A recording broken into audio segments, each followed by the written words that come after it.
intet Melodi Grand Prix uden en duet. Og i år er der kun én, og den kommer nu. Den hedder Der er mere mellem dig og mig. Og den er skrevet af Jes Kærstein og Ebbe Ravn. De to herrer kender hinanden fra et grammofonstudie i Esbjerg, hvor de har travlt med at producere reklamemusik og jingler. I aften er de med på scenen på henholdsvis guitar og flygel, og i koret medvirker desuden Christina Holgersen og Jan Parper. Og nu kan det godt være, at navnet Jan Parper får en lille klokke til at ringe hos nogen.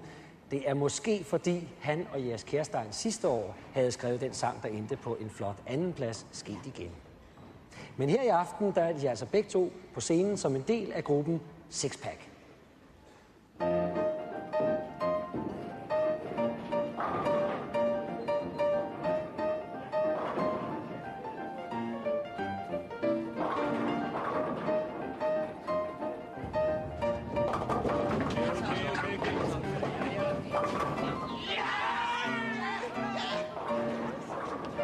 Vi så her Sixpack og Tine Bjerregaard og Gumbul Sarning i forrygende stil. De to, nemlig Tine Bjerregaard og Gumbul Sarning, de har kendt hinanden i flere år, hvor de har lavet reklamespots og jingler sammen. Og Tine er jo en velkendt stemme her i Odense, hvor hun har sunget med et utal af bands. Gorm bor i dag i Viborg, hvor han har sunget med i en gruppe, der hedder Cotton Blue, når han ikke er producer på Radio Viborg.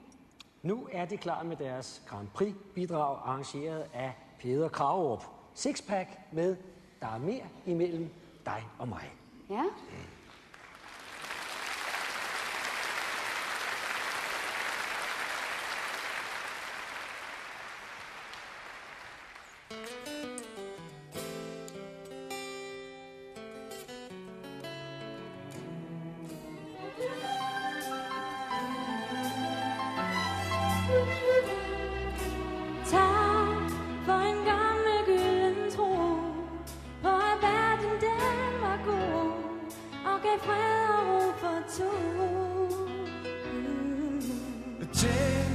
Det var faktisk for mig, at alting var endt.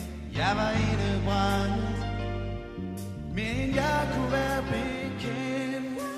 Havde været og alle på min vej. Jo tak, det mærkede jeg, da jeg rendte ind i dig.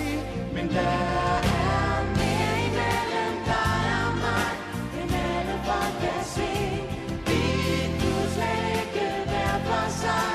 Ingen tvivl om det. Sammen kunne vi opnå alt. To kan få det til at ske.